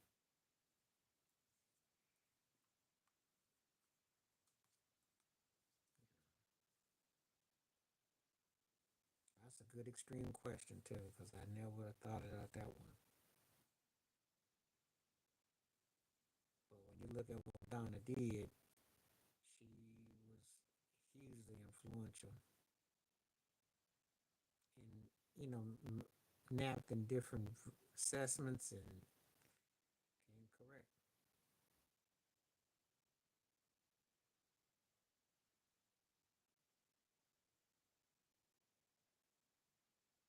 I don't really pay that no mind. I'm just going by who had the most impact for their time. I don't even really look at her no more. I know she'd be looking like a Woodsy the Owl version of Little Kim now, but I'm not paying it no mind.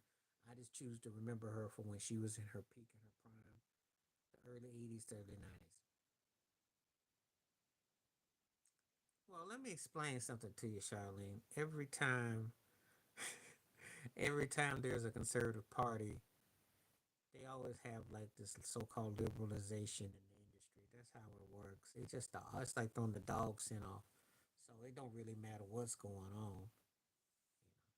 They said Mae West was with both sides of the team, so I don't know either. Yeah, Madonna's bigger, but Madonna's almost like a footnote now, because basically no one's talked about her.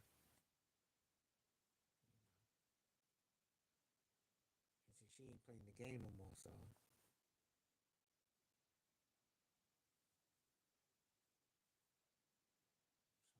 that's what's up.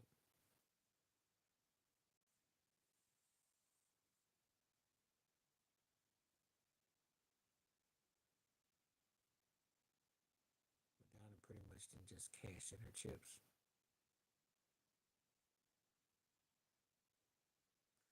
Oh yeah, because unless of course you were into the new wave vibe or you understood her thing, she was a model. She had some grooves. She worked with Sly and Ryde, who were some bad cats. Pull up to the bumper, still a jam. She had a few cuts,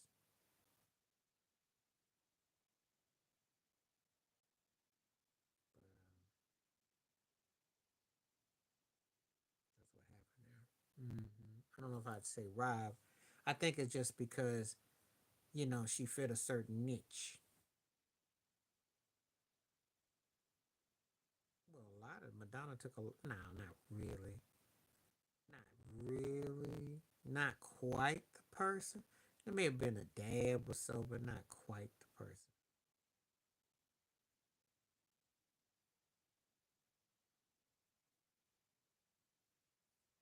I think that when I think of Madonna, I think Donna Summers, and I think of Ross and Supreme and stuff like that. And I think there's definitely credit to be had, but no, because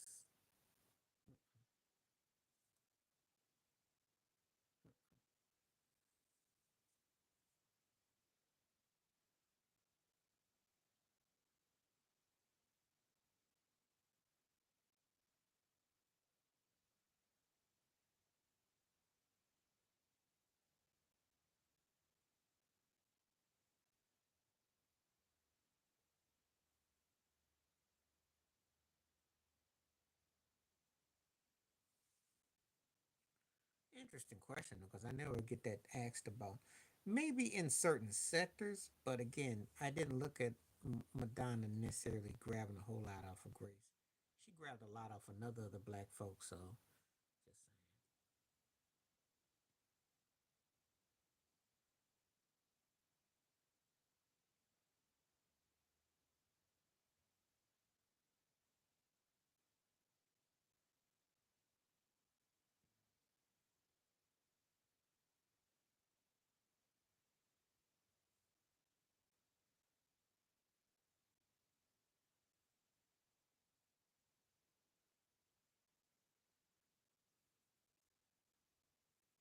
Yeah, but it wasn't quite the same thing like Madonna.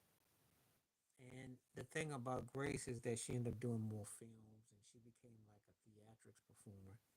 Wasn't the same thing.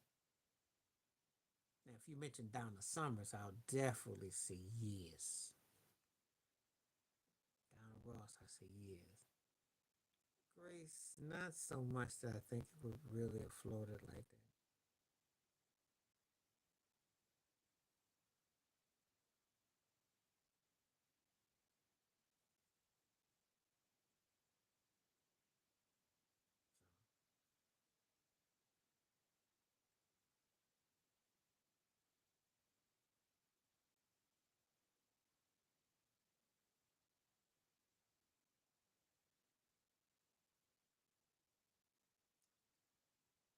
Well, it's the sensuality. So love to love you, baby. Because when Donna Summers did that with Georgia Moroder, and if you listen, I feel love with the musical. Think about what Madonna did with her Ray of Light record. And then think about Donna Summers' I Feel Love, which came out in '77 with her and Giorgio Moroder. So doing the experimenting, the sensuality, the erotic, all that. Donna Summers was doing all that. She was versatile. And it's musicality with versatility that appeal to a wide range of audiences. Donna Summers has been underappreciated. It's there in the music.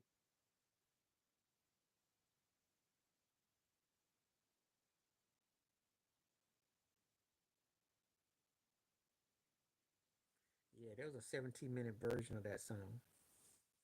Came out in 75, 50 years ago.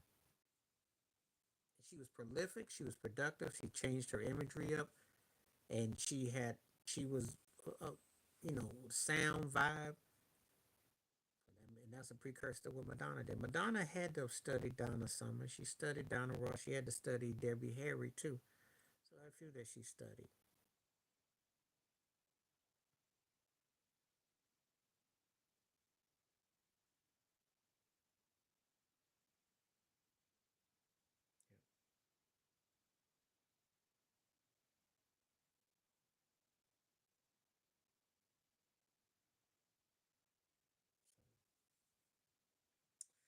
That's what I'm gonna say about that. So 82% are saying Fat Joe and Tyler. Good. Yeah. Been a good day. Been well, aside from the trolls that came here. I hope they don't come back. I will come back tomorrow. I don't know if I'll do 2 hours, but I thought I would give a nice long one today.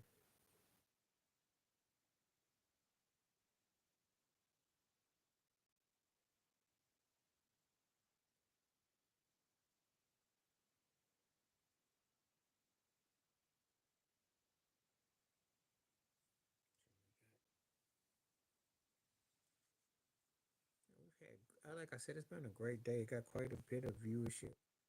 You think Dave Jackson will last and play on the program? Yes. There is no player in power NBA. Who told you that lie?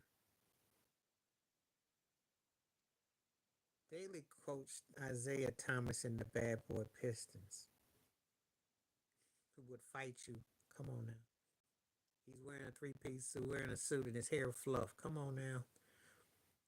He survived that. There is nothing to what player improvement empowerment. Oh, you can. You just I'll tell you how I know. Look at what Tibbs did in New York. Yeah, he got fired, but he keep getting jobs. Somebody will hire him. Rick Carlisle coaches the Pacers.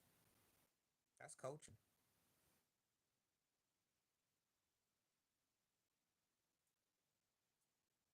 And Phil Jackson had that laid back where he methodically challenged you. He would still be able to coach. Just because they act like they got power, they ain't got no power.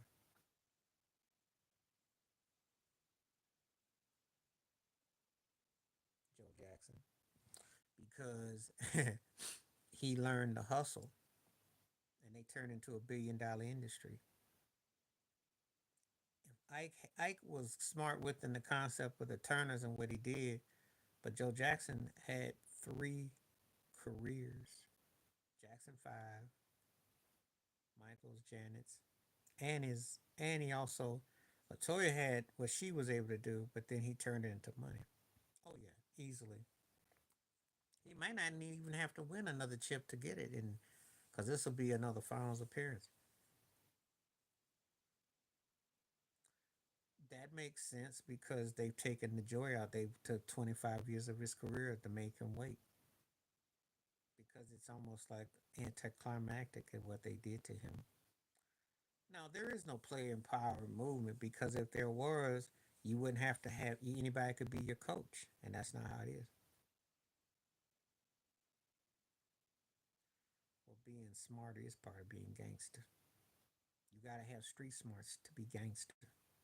You just can't just do it because without being smart. You got to understand how to handle your money. Both of them put hands on people. I know that from firsthand account. The difference is that Joe kept the bag flowing, kept the hustle going, and he also strong armed them out of Motown and got them to Sony. That was his call and his push. Who did Ike pull? Now Tina had this courage and the strength, but who did he pull with that leverage? Because Ike was one of those cats that if you gave him a good perm, cash, coke, some women's, and a Cadillac, he was straight. He was street, but he didn't have no Joe Jackson vision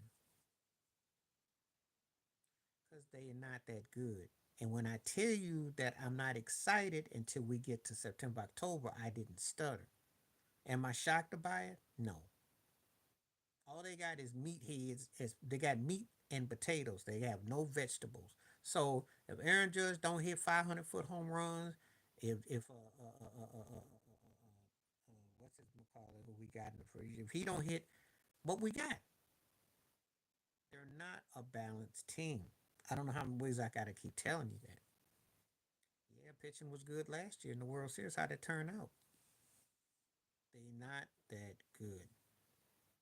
Not for the what? Not as a Yankee fan. Maybe if you happy to be in the position, but if you're talking about what we do as Yankee fans, we don't just go and get excited because you're gonna be hitting 90 home runs and you're MVP and you got a AL East division flag and you got to the World Series or maybe no, we about getting the chips.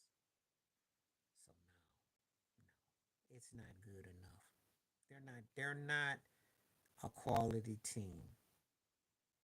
And don't be surprised if Boone starts to fold like a chair. They have to. But what they need is cats that can dance on the base path, knocking the boots. Adina Howard's song was catchier, but knocking the boots was fun. H Town had it going on for a moment till the lead singer got killed in that car. There was a car accident. He died. So I'd like the Dina for about a few weeks though. But knocking boots was catchier. We liked the Dina because of that album cover and how we looked at her. But she wasn't that much of a singer though.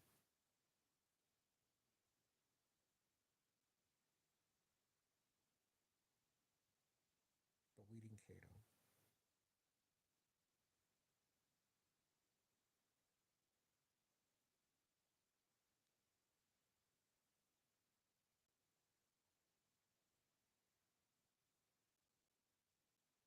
But anyway, Ted, now I'm not impressed with look at what the Dodgers do, and then look at the Yankees and tell me, and then get back to me. And they got an actually tough division over there, and they still can run things. The Yankees, I mean, I know Tampa Bay's creeping, Toronto's kind of around, the Red Sox are average, but the Yankees aren't even half as good as they should be. They should be able to look like they are doing something, and they're not. They're not. They're not. They riding that wave that Aaron Judge will hit all them home runs, and they'd be happy. This is not what George Steinbrenner won. Bump and grind. You know I'm not picking nobody over R. Kelly in the 90s. Because especially if you hear the remix, the How It Feels remix, he tore that thing up. He tore that thing up. That dude was the last dominant R&B artist. He tore that thing up.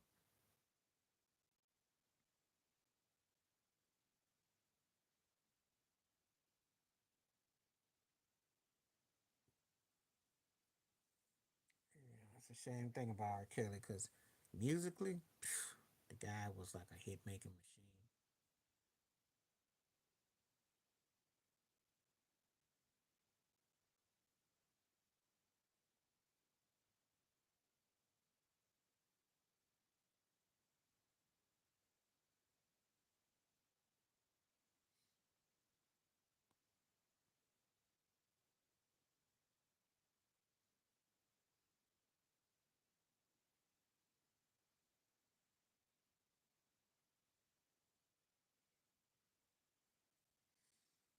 So that's how I look at it. Hit making machine. And I like Jodeci too. Freaking you. And I like Fiending. There's a reason why Kelly was as dominant.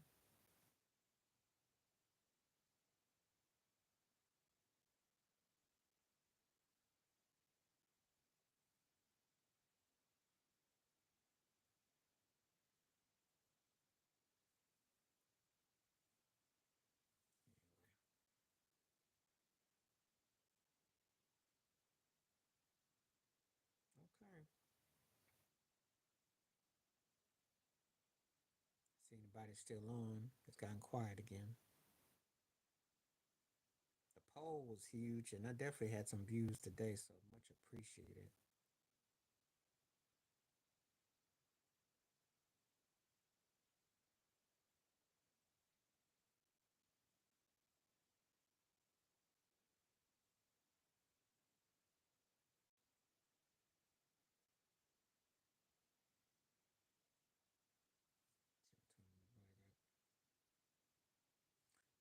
2%.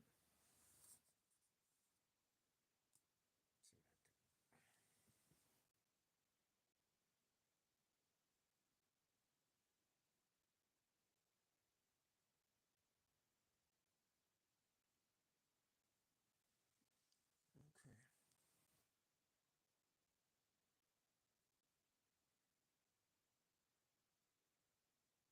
We had a good day today. Appreciate everyone that came through. I will be back.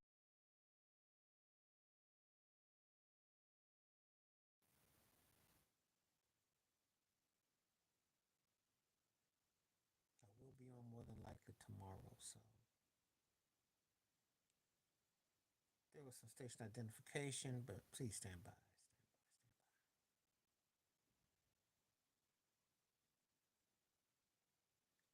Anyway, appreciate everyone that came through today.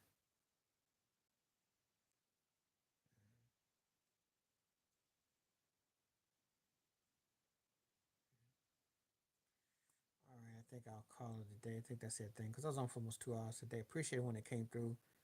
Trolls, though, y'all gotta stop and chill and be respectful. But anyway, glad everybody that came through, and we're back on tomorrow. Stay safe, stay blessed, stay woke, stay free, and we're gonna be kicking it again probably in 24/7. So everything goes right. All right, I'm out one time. Peace.